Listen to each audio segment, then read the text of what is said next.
रात को बड़े जोर का चक्कर चला। सेक्रेटेरिएट के लॉन में जामन का एक दरख्त गिर पड़ा। सुबह जब माली ने देखा तो उसे मालूम हुआ कि दरख्त के नीचे एक आदमी दबा पड़ा है।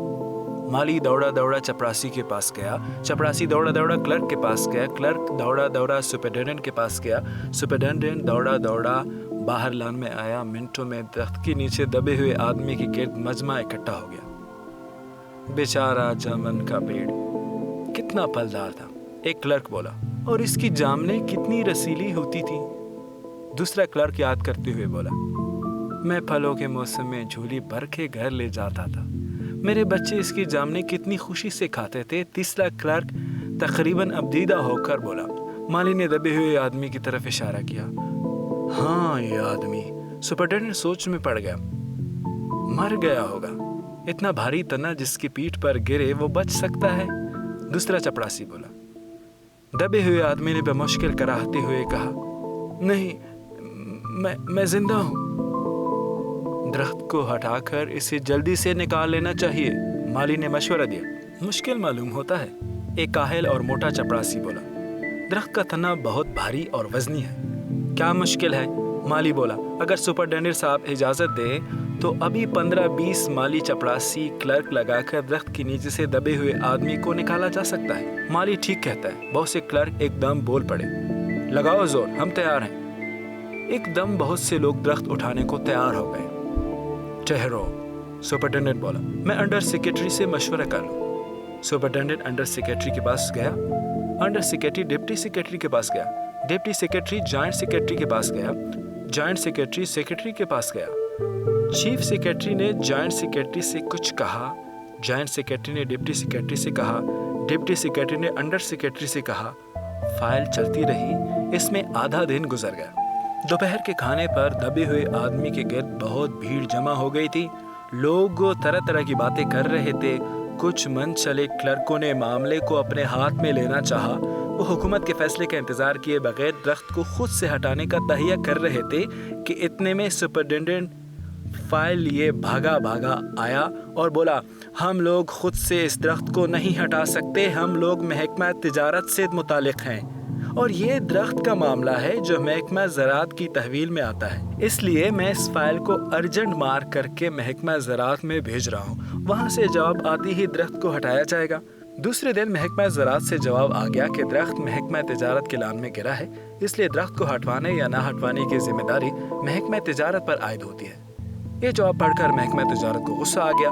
उन्होंने फौरन लिखा कि पेड़ों को हटवाने या ना हटवाने की जिम्मेदारी महकमा ज़राअत पर आयद होती है, महकमा तिजारत का इस मामले में कोई ताल्लुक नहीं। दूसरे दिन भी फाइल चलती रही।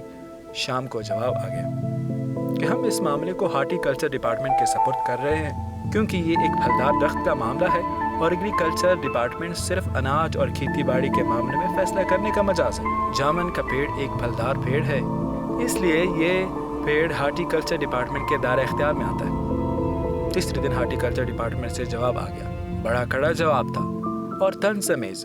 हार्टिकल्चर डिपार्टमेंट का सेक्रेटरी अदबी मिजाज का आदमी मालूम होता था। उसने लिखा था, हैरत है, इस समय में जब हम दरख्त उगाओ स्कीम बड़े पैमाने पर चला रहे हैं, हमारे मुल्क में ऐसे सरकारी अफसर भी मौजूद हैं जो दरख्तों को काटने का मशवरा देते हैं, और वो भी एक फलदार दरख्त को, और वो भी जामन के दरख्त को, जिसका फल अवाम बड़ी रग़बत से खाते हैं। हमारा महकमा किसी हालत में इस फलदार दरख्त को काटने की इजाज़त नहीं दे सकता। अब क्या किया जाए? एक मनचले ने कहा, अगर दरख्त काटा नहीं जा सकता तो आदमी को काट कर निकाल लिया जाए। ये देखिए, इस आदमी ने इशारे से बताया, अगर इस आदमी को एन बीच में से यानी धड़ के मुकाम से काटा जाए तो आदमी इधर से उधर निकल आएगा, आधा आदमी इधर से बाहर आ जाएगा और दरख्त वहीं का वहीं रहेगा। मगर इस तरह तो मैं मर जाऊंगा, दबे हुए आदमी ने एहतजाज किया। ये भी ठीक कहता है, क्लर्क ने बोला। आदमी को काटने वाली तजवीज़ पेश करने वाले ने पुरजोर एहतजाज किया। आप जानते नहीं हैं, आजकल प्लास्टिक सर्जरी कितनी तरक्की कर चुकी है। मैं तो समझता हूँ अगर इस आदमी को बीच में से काट कर निकाल लिया जाए तो प्लास्टिक सर्जरी के जरिए धड़ के मुकाम पर इस आदमी को फिर से जोड़ा जा सकता है। अब के फाइल को मेडिकल डिपार्टमेंट भी भेज दिया गया। मेडिकल डिपार्टमेंट ने इस पर फौरन एक्शन लिया। اور جس دن فائل ان کے محکمے میں پہنچی اس کے دوسرے ہی دن اپنے محکمے کا سب سے قابل پلاسٹک سرجن تحقیقات کے لیے بھیج دیا۔ سرجن نے دبے ہوئے آدمی کو اچھی طرح ٹٹول کر اس کی صحت دیکھ کر خون کا دباؤ، سانس کی آمد و رفت، دل پھیپھڑوں کی جانچ کر کے رپورٹ بھیج دی کہ اس آدمی کا آپریشن تو ہو سکتا ہے، آپریشن کامیاب ہو جائے گا مگر آدمی مر جائے گا۔ یہاں سے یہ تجویز بھی مسترد کر دی گئی۔ رات کو مالی نے دبے ہوئے آدمی کو دال بھات کھلایا، حالانکہ ان کے چاروں اطراف پولیس کا پہرا تھا کہ کہیں لوگ قانون کو ہاتھ میں نہ لیں، درخت کو خود سے ہٹوانے کی کوشش نہ کریں۔ مگر ایک پولیس کانسٹیبل کو راہ مانگی، اس نے مالی کو دبے ہوئے آدمی کو کھانا کھلانے کی اجازت دے دی۔ مالی نے دبے ہوئے آدمی سے کہا، تمہاری فائل چل رہی ہے، امید ہے کل تک فیصلہ ہو جائے گا۔ دبا ہوا آدمی کچھ نہیں بولا۔ مالی نے پھر کہا، یہاں تمہارا کوئی وارث ہے تو اس کا اتا پتہ دے، میں انہیں خبر دینے کی کوشش کروں گا۔ میں لاوارث ہوں، دبے ہوئے آدمی نے بڑی مشکل سے کہا۔ مالی افسوس ظاہر کرتا ہوا وہاں سے ہٹ گیا۔ رات کو مالی نے دبے ہوئے آدمی کے منہ میں کھچڑی کے لقمے ڈالتے ہوئے اسے بتایا، اب معاملہ اوپر چلا گیا ہے، سنا ہے کل سیکریٹریٹ کے سارے سیکریٹریوں کی میٹنگ ہوگی، اس میں تمہارا کیس رکھا جائے گا، امید ہے سب کام ٹھیک ہو جائے گا۔ دبا ہوا آدمی آہ بھر کے آہستہ سے بولا، ہم نے مانا کہ تحفظ نہ کرو گے، لیکن خاک ہو جائیں گے ہم تم کو خبر ہونے تک۔ مالی نے اچنبے سے منہ میں انگلی دبائی، حیرت سے بولا، کیا تم شاعر ہو؟ دبے ہوئے آدمی نے آہستہ سے سر ہلایا۔ دوسرے دن مالی نے چپڑاسی کو بتایا، چپڑاسی نے کلرک کو، تھوڑی ہی عرصے میں سیکریٹریٹ میں یہ افواہ پھیل گئی کہ دبا ہوا آدمی شاعر ہے۔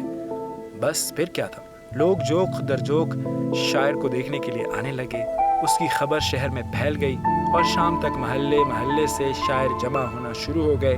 سیکریٹریٹ کا لان بھانت بھانت کے شاعروں سے بھر گیا اور دبے ہوئے آدمی کے گرد ایک مشاعرہ برپا ہو گیا۔ سیکریٹریٹ کے کئی کلرک اور انڈر سیکریٹریز تک جنہیں شعر و ادب سے لگاؤ تھا وہ رک گئے۔ کچھ شاعر دبے ہوئے آدمی کو اپنی غزلیں اور نظمیں سنانے لگے۔ جب یہ پتہ چلا کہ دبا ہوا آدمی ایک شاعر ہے تو سیکریٹریٹ کی سب کمیٹی نے فیصلہ کیا کہ چونکہ دبا ہوا آدمی ایک شاعر ہے، لہٰذا اس فائل کا تعلق نہ ایگریکلچر ڈپارٹمنٹ سے ہے نہ ہارٹیکلچر ڈپارٹمنٹ سے ہے، بلکہ صرف کلچرل ڈپارٹمنٹ سے ہے۔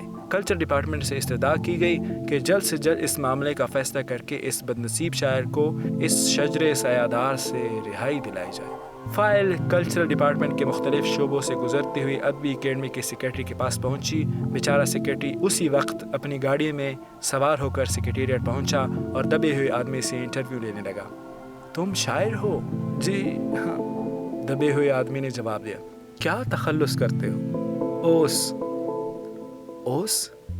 سیکریٹریٹ زور سے چیخا، کیا تم وہی اوس ہو جس کا مجموعہ اوس کے پھول حال ہی میں شائع ہوا ہے؟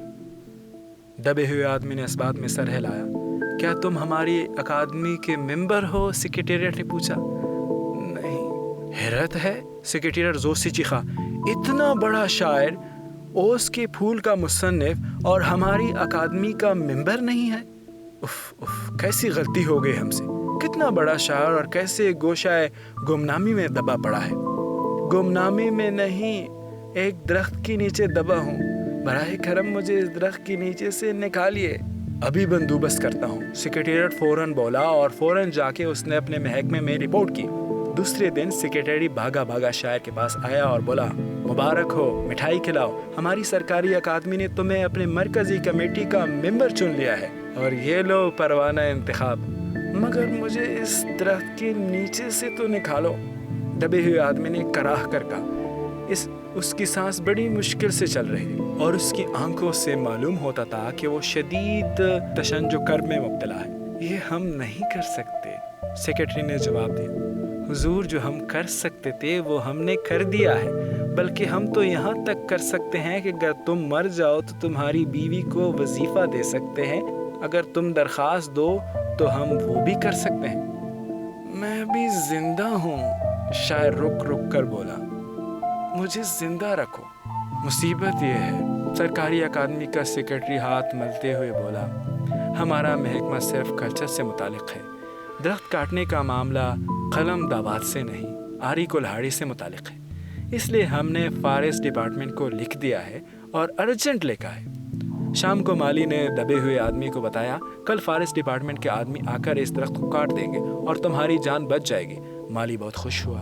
दबे हुए आदमी की सेहत जवाब दे रही थी, मगर वो किसी न किसी तरह अपनी ज़िंदगी के लिए लड़े जा रहा था। कल तक सुबह तक किसी न किसी तरह उसे ज़िंदा रहना है। दूसरे दिन जब फॉरेस्ट डिपार्टमेंट के आदमी आरी कुल्हाड़ी लेकर पहुँचे तो उनको दरख्त काटने से रोक दिया गया। मालूम हुआ कि महकमा खारजा से हुक्म आया था कि इस दरख्त को ना काटा जाए। वजह ये थी कि इस दरख्त को 10 साल पहले हुकूमत पेटोनिया के वज़ीर आज़म ने सेक्रेटेरिएट के लान में लगाया था।